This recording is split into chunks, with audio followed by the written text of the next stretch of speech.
LEGO Star Wars 3 is a game I never knew existed when I was younger, and I was a massive fan of the Complete Saga. So after finding out about this game, I gave myself the challenge of 100% in this game, just like all of the other ones I've done. If you're new around here, I'm trying to 100% all LEGO games before LEGO Batman Legacy The Dark Knight releases next year. So far I've done the Complete Saga, Indiana Jones 1, Batman 1, Harry Potter Years 1 to 4, and now we move on to the Clone Wars. I'm also replaying all of these games in their respective release order, however we did skip over Indiana Jones 2 to avoid the burnout since Indy 1 and Indy 2 came out like 1 to 2 years apart. I've split this journey up into 5 segments. These being story completion, free play collectible hunting, ground and space battles, bounty hunter missions, and the cleanup and final completion. Jumping into the story, there are 20 story missions all based around different arcs in the Clone Wars animated show. You have Dooku, Grievous, and Ventress. However, first we have to play through the prologue of the game, which if you don't know where we are, this is the end of the Attack of the Clones movie. So we jump straight into the Dooku arc and immediately got thrown into the Battle of Geonosis, our first ground battle. Ground battles are a new thing LEGO added into their games, which is essentially capturing the enemy pieces of land with a wide range of vehicles and techniques. In this level we have the iconic trio, Mace Windu, Kit Fisto, and Ki-Adi-Mundi, who come together to blow up the Deceptor's power generator, which we do so successfully. In the next level, Anakin and Obi-Wan are captured by pirates, and Palpatine sends in his best army consisting of Jar Jar and Commander Stone. An iconic duo, I must say. We jump to another ground battle, which we must destroy 3 power generators which are holding Anakin and Obi-Wan. Upon doing so, they now become free and they are now rescued. Next level, our first space battle. Deceptors is attacking the Republic fleet, which is being led by our favorite LEGO minifigure ever, Ayla Secure. We must travel around a bunch of Venators, helping to repair the ships and then stealing the ship, parking it back into the Venator. Level done. Chapter 4, we crash land on a Deceptors controlled planet and we must fight our way through another ground battle, which seems like this arc has a lot of them. Fighting our way through, we called for backup to get AT-RT, which now allows us to blast our way through the enemies. We blew up the ray shield and now attack the tank, and that's level done. We turn to Geonosis to plan an attack on Dooku's weapon factory. We thankfully have the help of Master Luminara and Barriss, who totally doesn't betray Ahsoka later on, but that's a plot for another time. And would you look at that, another ground battle. At least this time we have a massive walker which allows us to destroy the field, which has also allowed us to break into the factory. We make our way through the factory, completing puzzles and killing many flying bugs and droids along the way. We blow up the main reactor and the factory goes kaboom. Chapter 5, done. Obi-Wan is back along with Anakin, creating an iconic duo we all love. We also have Commander Cody, which allows us to instruct all of the other clones to shoot down this wall of rocks. We make our way into the base, which holds these terrifying flying bugs. I thought the normal ones were worse, but these take it to another level. And I take it back. We meet this rum creature who has taken Luminara, and we now get the privilege of taking it down. After dodging everything, we make a bridge, save Luminara, and we get the hell out of there. That is the Dooku arc done.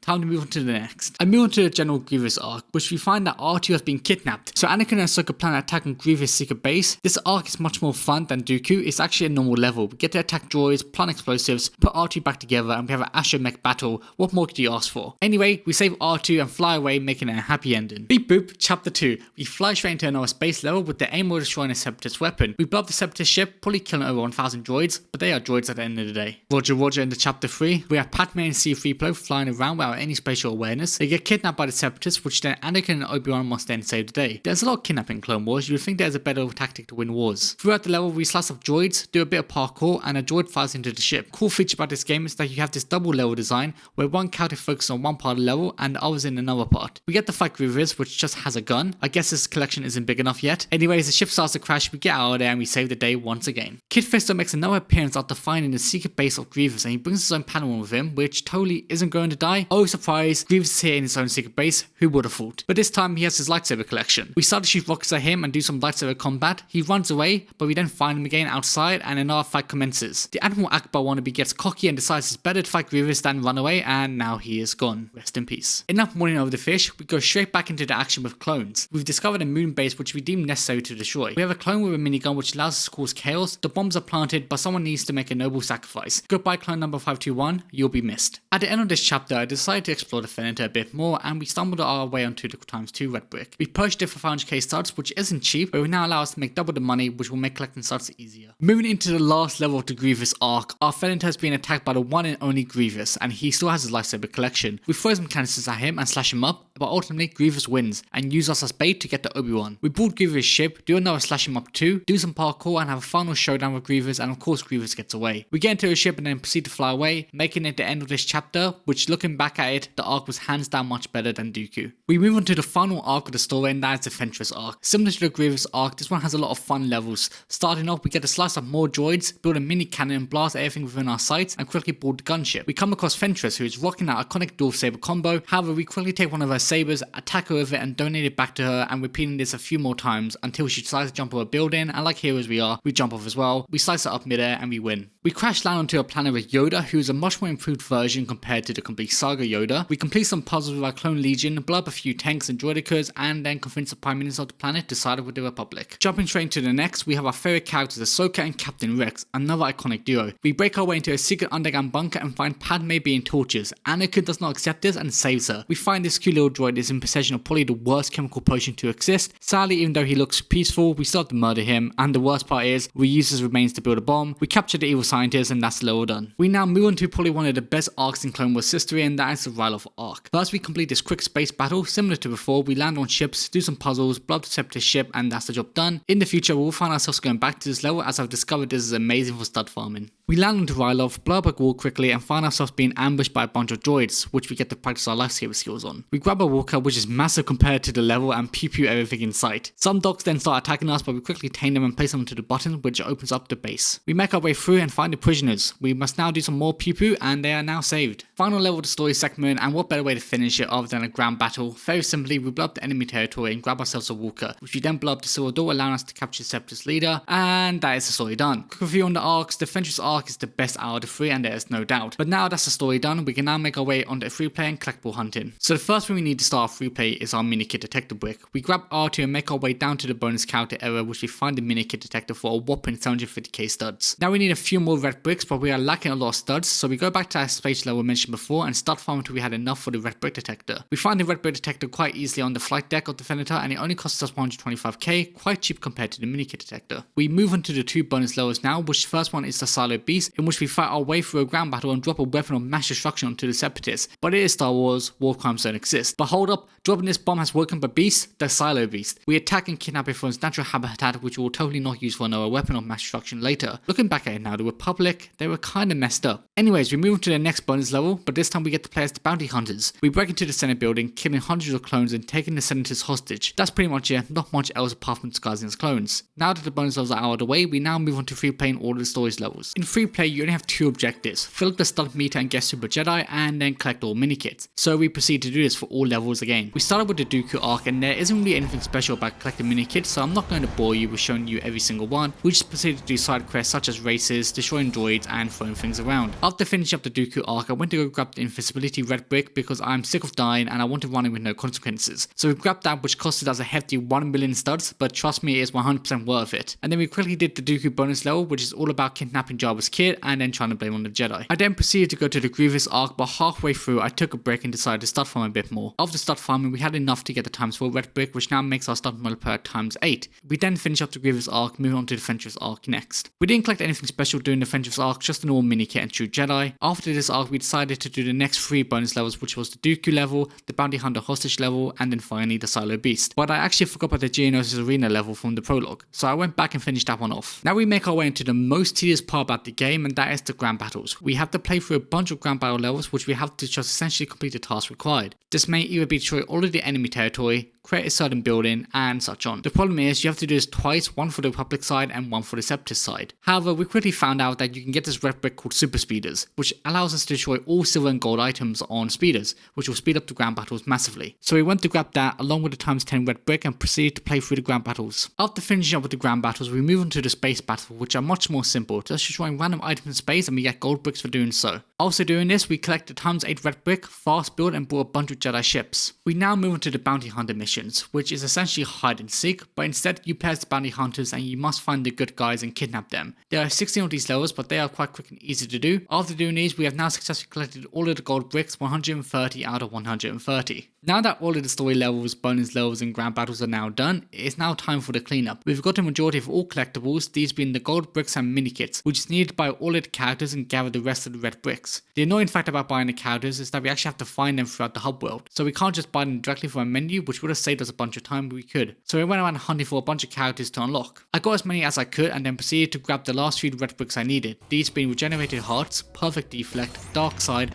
super saber cuts, stock magnet, and character studs, and that is now all of the red bricks unlocked. Now we have collected a bunch of mini kits over the story, so what is the reward actually? Usually nothing in most lower games, but in this game it unlocks iconic characters through the Star Wars universe, such as Stormtroopers, Han Solo, Boba Fett, Luke Skywalker, and the list goes on. So we proceeded to buy all of them, which costed a bit of money, but because we have so many starter multipliers now, money was not an issue, and we got them all now. And since we have 130 gold bricks, we could finally build the last space vehicle we needed, which was 3 hour gold. It leaves a Venator and it gets added to our collection. The stealth ship is now unlocked. That is now basically everything done, but we just needed to do more minifigure cleanup. So we went around again through the whole world and I tried to find as many characters as I could. It took a while to find the last character, but we found him and that marks the game to be 100%. However, even though we had all characters, there's a secret character you can unlock with a cheat code, which actually doesn't count towards 100%, but I was like, let's do it anyway. Upon entering this cheat code, we unlock Savager Press. Not too sure why we can't get him in Norway, but perhaps it was just like a little secret TT Games wanted to add in. But that is it. 100% is now done, and that is another game checked off the list for our LEGO 100% journey. It officially took us around 21 hours, which to be honest, I'm not entirely impressed with. I feel like I could have done this game so much faster if I progressed through the game in a different way and buying certain red bricks earlier. But at the end of the day, I still had fun and would 100% recommend this game. The game is packed with a lot of content to keep you busy for probably at least 15 hours if you optimize your strategy perfectly, or you can blindly go into it and just finish as far as you like. Now here comes a bit of self-advertisement, which may benefit you viewers. I currently live stream all of these LEGO games on my TikTok page, which you can find below in the description. If you want to watch me play these games live and contribute to the speedy factor of completing them, make sure to check out my TikTok page. I post LEGO based content on there as well. And that is it for me. We now move on to Indiana Jones 2 and getting back into the release order of all the LEGO games. Make sure to hit that subscribe button to be up to date with all of my uploads.